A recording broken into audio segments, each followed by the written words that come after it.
Good morning प्यारे बच्चों। आज हम कबीर की साखियाँ पाठ पढ़ेंगे। कबीर की साखियाँ कबीर के नीतिगत दोहे होते हैं जो हमें कोई ना कोई शिक्षा देते हैं।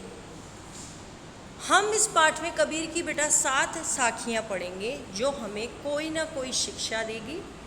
यदि हम उन शिक्षाओं को अपने जीवन में उतारते हैं तो हम सच्चे मनुष्य कहलाने योग्य बन जाते हैं।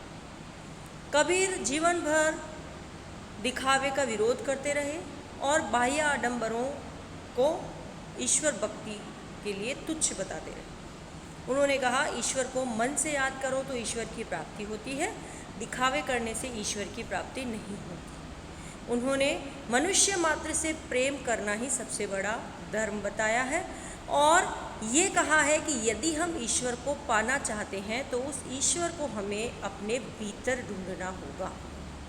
तो आज हम पढ़ेंगे कबीर की साखियाँ। तो शुरू करते हैं हमारी साखियाँ। हमारी पहली साखी है बेटा, मान सरोवर सुभर जल, हंसा केली कराही, मुक्ता फल मुक्ता चुगे, अब उड़ी अनत न जाही। यहाँ मानसरोवर एक झील के लिए आया है बेटा। सुभर मतलब अच्छी तरह भरी हुई, हंसा मतलब हंस, केली मतलब खेल क्रीड़ा, मुक्ता फल मुक्त रूप से, मुक्ता मोती, अनत अन्यत्र कहीं और। ओके, इस साखी में कबीरदास जी कह रहे हैं कि मांस अच्छी तरह से भरी हुई, पवित्र जल से भरी हुई मानसरोवर झील में हंस क्रीड़ा कर रहे हैं और हंस बेटा मोती चुगते हैं, है ना। तो उस झील के किनारे उन्हें मुक्त रूप से मोती, स्वतंत्र रूप से मोती चुगने में इतना आनंद आ रहा है कि वह यहाँ से उड़कर और कहीं नहीं आना जाना चाहते। यहाँ कबीरदास जी हमें ये संदेश दे रहे हैं कि प्रभु की भक्ति के मार्ग में भक्त को इतना आनंद आता है उस भक्ति में कि वह उस भक्ति को छोड़कर और कुछ भी नहीं पाना चाहता। उसे इस भक्ति को परम आनंद की अनुभूति होने लगती है भक्ति में और वह इस भक्ति में रच बस जाता है ना। तो कबीरदास जी साखी के माध्यम से समझा रहे हैं कि मानसरोवर रूपी जल में, मानसरोवर रूपी झील में हंस मुक्त रूप से क्रीड़ा कर रहे हैं और स्वतंत्र रूप से मोतियों को चुग रहे हैं और इस क्रिया में उन्हें इतने आनंद की अनुभूति हो रही है कि वह उड़कर कहीं अन्यत्र नहीं जाना चाहते। इसी प्रकार यदि मनुष्य भी खुद को ईश्वर की भक्ति में यदि लीन कर ले तो वह परम मोक्ष रूपी मोती को प्राप्त कर लेगा और फिर उसका ध्यान कहीं इधर उधर नहीं भटकेगा और प्रभु की भक्ति में डूबकर उसे जिस आनंद की प्राप्ति होगी वह उस आनंद में ही सुख का अनुभव करेगा और इतना मग्न हो जाएगा कि उसे कहीं और जाने की आवश्यकता नहीं होगी। ओके, नेक्स्ट है, प्रेमी ढूंढत में फिरो, प्रेमी मिले न कोई, प्रेमी को प्रेमी मिले सब विष अमृत को। इस साखी में कबीरदास जी ने बेटा संसार में सच्चे भक्तों की कमी की ओर संकेत किया है कि भक्त तो बहुत मिल जाएंगे जो दिखावा करेंगे, कोई पूजा पाठ कर रहा है, कोई मंदिर जा रहा है, कोई भजन गा रहा है, लेकिन जो सच्चा भक्त है, जो दिखावे से दूर ईश्वर की भक्ति करता है, वो कम मिलते हैं। तो कबीरदास जी कहते हैं, प्रेमी ढूंढत मैं फिरो, प्रेमी मिलो न कोई, कि मैं ईश्वर का सच्चा भक्त ढूंढता रहा, ईश्वर का सच्चा प्रेमी ढूंढता रहा, ऐसे व्यक्ति को ढूंढता रहा जो मनुष्यों से प्रेम करे, मानव मात्र से प्रेम करे, जिसका हृदय सच्चाई से परिपूर्ण हो, लेकिन मुझे ईश्वर का ऐसा सच्चा प्रेमी कहीं नहीं मिला। मुझे ऐसा कोई व्यक्ति नहीं मिला जो मनुष्य मात्र से प्रेम करता। और जिस दिन मुझे ऐसा सच्चा भक्त, सच्चा ईश्वर का प्रेमी मिला, उस दिन मेरे मन से सारे भेदभाव, सारी बुराइयाँ, सारे दुख दूर हो गए और मेरा मन अमृत के समान पवित्र हो गए। ठीक है ना, कि मैं ईश्वर का सच्चा भक्त, सच्चा प्रेमी ढूंढता रहा, लेकिन मुझे कोई भी ईश्वर का सच्चा प्रेमी नहीं मिला। और जिस दिन ईश्वर के सच्चे प्रेमी को दूसरा सच्चा प्रेमी मिल जाता है, जब दो सच्चे प्रभु के भक्त आपस में मिलते हैं, तो उनके बीच में कोई भेदभाव, ऊंच नीच, दुख दर्द नहीं रहते, कोई बुरी भावना उनमें नहीं रहती। वे उनका हृदय परिवर्तित हो जाता है। वे जाति पाति, ऊंच नीच, छुआछूत आदि भावों से दूर हो जाते हैं और उनके मन के सारे जो बुरी भावनाएं हैं, विष के समान जो भावनाएं हैं, वो पवित्र होकर अमृत के समान बन जाती है। अर्थात सच्चे भक्त बहुत मुश्किल से मिलते हैं, लेकिन जब मिलते हैं तो वह हमारे हृदय को परिवर्तित कर रख देते हैं। हस्ती चढ़िए ज्ञान की सहज दुलीचा डारी, स्वान रूप संसार है भूकंदे जखवारी।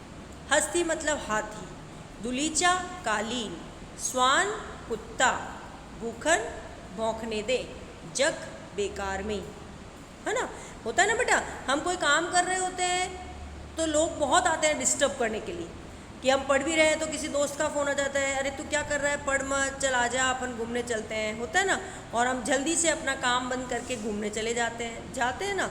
नहीं, ऐसा नहीं करना चाहिए।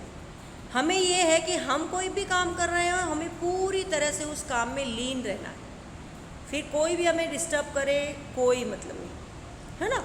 यही शिक्षा हमें कबीरदास जी देते हैं।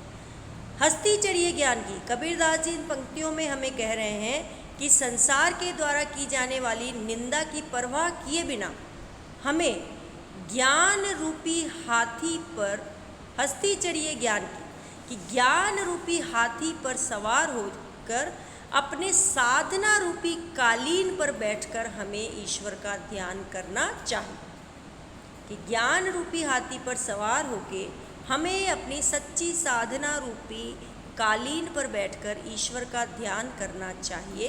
स्वान रूप संसार है भूखंदे जगमारी, कि ये दुनिया तो उस कुत्ते के समान है जो उस हाथी को देखकर भौंकती है व्यर्थ में, कि वो हाथी का कुछ बिगाड़ तो सकती नहीं है, हाथी को उसके रास्ते से भी नहीं भटका सकती।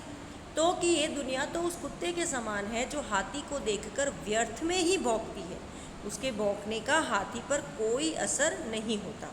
तो कबीरदास जी हमें कह रहे हैं कि हमें अपने ज्ञान रूपी हाथी पर सवार होकर समाज के निंदा की परवाह किए बिना निरंतर भक्ति के मार्ग पर आगे बढ़ता रहना चाहिए, क्योंकि ये दुनिया तो आपको उस पथ से भटकाने के लिए बहुत सारे प्रयास करेगी, लेकिन आप सब उन बातों को अनसुना करके अपने कर्मों पर ध्यान दें, अपनी भक्ति पर ध्यान दें और ईश्वर को प्राप्त करें। पखा पखी के कारणे सब जग रहा बुलार, निर्भक होई के हरि भजे सो ही संत सुजा। इस पंक्ति में कबीरदास जी हमें एक दूसरे से तुलना की भावना को छोड़ने की कह रहे हैं।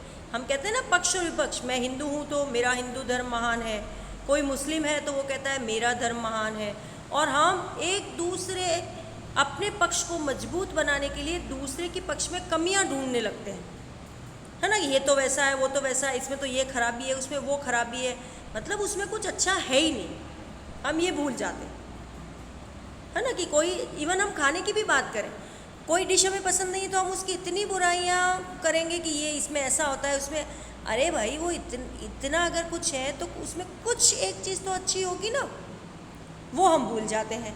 तो कबीरदास जी कह रहे हैं कि हम पक्ष और विपक्ष के कारण सब कुछ भूलते जा रहे हैं, और जो निष्पक्ष होकर अर्थात जाति धर्म के भेदभाव को भूलकर, छोटे बड़े के भेद को भूलकर ईश्वर की भक्ति करेगा, वही सच्चा संत होगा।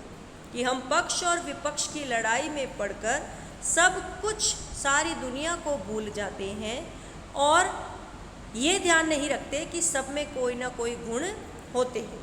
हम सच्चे मन से ईश्वर को याद करना भी भूल जाते हैं, सिर्फ इस पक्ष और विपक्ष में पड़े रह जाते हैं। जो व्यक्ति निष्पक्ष होकर भगवान को याद करेगा वही सच्चा संत कहलाएगा, अर्थात जो भेदभाव से ऊपर उठकर ईश्वर की भक्ति करेगा वही सच्चा संत कहलाने योग्य होगा।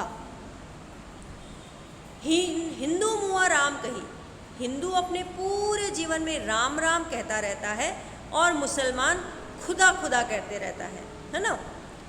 कहे कबीर सो जीविता दूह के निकट न जाए, कि हिंदू राम राम कहते मर जाता है, कबीर और मुसलमान खुदा खुदा कह के मर जाता है ना, कि अपने धर्म के नाम पर मरने तक से नहीं डरते हैं, लेकिन एक दूसरे के दुश्मन बने रहते हैं। भले ही अपने धर्म का तो नाम ले रहे हैं, लेकिन एक दूसरे के दुश्मन बने रहते हैं, कि हिंदू राम कहते कहते मर जाता है और मुसलमान खुदा कहते कहते मर जाता है। लेकिन कबीरदास जी कहते हैं कि मेरे हिसाब से वही सच्चा और जीवित मनुष्य है जो इन दोनों के निकट नहीं जाता, अर्थात जो हिंदू मुस्लिम के भेद में ना पड़कर मनुष्य धर्म को निभाता है, भेदभाव और नफरत की भावना से दूर रहता है, वही सच्चा और जीवित मनुष्य कहलाने योग्य है। कि हिंदू मुस्लिम दोनों एक हैं, राम और खुदा दोनों ईश्वर के ही रूप हैं, इसलिए हमें आपसी भेदभाव को छोड़कर उस परमपिता परमात्मा ईश्वर को मानना चाहिए और सभी को समान समझकर प्राणी मात्र से प्रेम करना चाहिए। और जब हम इस निष्पक्ष भावना को अपने मन में उतार लेंगे, तभी हम सच्चे मनुष्य कहलाने योग्य होंगे और हम मोक्ष की प्राप्ति कर सकेंगे। काबा फिरी काशी भया राम ही भया रहीम, मोट चून मैदा भया बेटी कबीरा जी। कबीरदास जी कह रहे हैं कि काबा फिर काशी भया, कि जब मैंने हिंदू और मुस्लिम के भेद को अपने मन से मिटा दिया, कि जब मेरे मन में अलग अलग धर्मों का जो भेदभाव था वो भेदभाव मैंने छोड़ दिया, उस दिन क्या हुआ, काबा फिर काशी भया, कि काबा जो मुस्लिमों का पवित्र तीर्थ स्थल है बेटा, कि काबा मेरे लिए काशी बन गया। हिंदुओं का पवित्र तीर्थ स्थल है ना बेटा बनारस, कि काबा मेरे लिए काशी हो गया और राम ही मेरे लिए रहीम हो गया, है ना। कि जब हमने धार्मिक भेदभाव को अपने जीवन से हटा लिया तो मंदिर मस्जिद राम रहीम सब मेरे लिए एक हो गए। मोट चून मैदा भया, और अब तक जिसे मैं मोटा आटा समझकर छोड़ रहा था वो मुझे मैदा लगने लगा।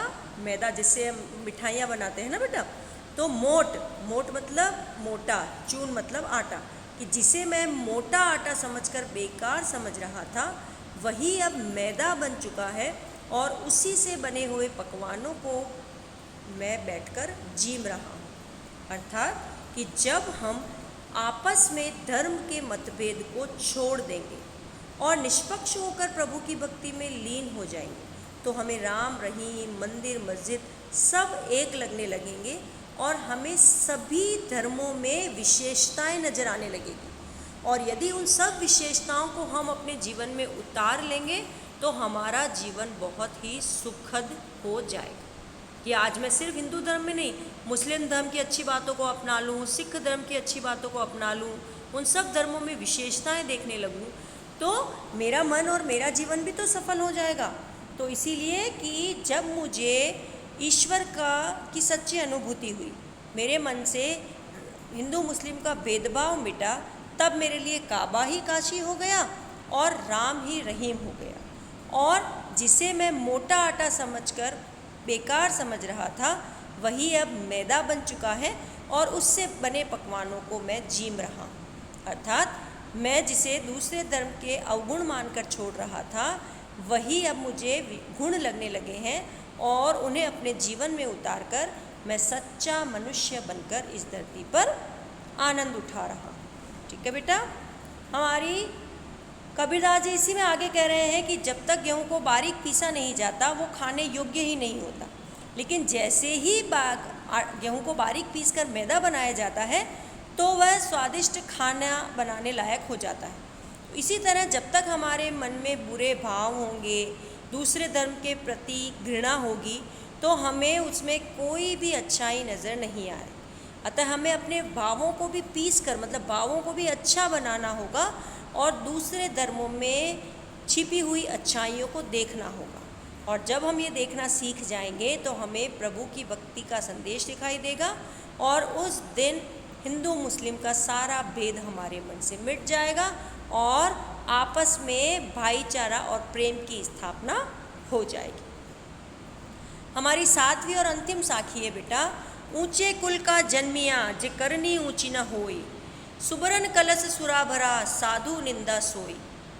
कि ऊंचे कुल में जन्म लेने से क्या फ़ायदा यदि तुम्हारा कार्य ऊंचा नहीं है। कि हम बड़े बड़े परिवारों में तो जन्म ले लेते हैं, लेकिन काम अगर गंदे करें, है ना, तो उससे क्या फ़ायदा। ठीक उसी प्रकार जिस प्रकार सोने का बना हुआ कलश यदि उसमें शराब भर दी जाए तो वह साधुओं, अच्छे व्यक्तियों की निंदा का पात्र ही बनता है। कि पहले के समय में व्यक्ति को उसके कुल से समझा जाता था, ना कि उसके कर्म और ज्ञान से। इसी वजह से कवि ने दोहे में हमें यह संदेश दिया है कि कोई भी व्यक्ति अपने कुल से नहीं बल्कि कर्मों से बड़ा होता है ना। कि जैसे सोने के मटके में मदिरा, शराब भरी हो तो वह किसी भी साधु के लिए मूल्यहीन हो जाता है, बुराई का पात्र। सोना कितना महंगा होता है, लेकिन जैसे ही उसमें शराब भर दी जाए तो सोने का महत्व भी खत्म हो जाता है। उसी प्रकार बड़े कुल में पैदा होने के बाद भी यदि व्यक्ति बुरे कार्य करे और दूसरों से द्वेष, घृणा रखे, दूसरों का अहित करे, तो वह बड़ा कहलाने योग्य नहीं है। अतः हमें व्यक्ति को उसके कुल से नहीं उसके कर्मों से पहचानना चाहिए, और जिस व्यक्ति के कर्म अच्छे हैं उसे सम्मान देना चाहिए। ठीक है बेटा, तो ये है हमारी साखियाँ। आज आपको इन साखियों को पढ़ना है और इनका अर्थ अपनी हिंदी की कॉपी में लिखना है। ओके।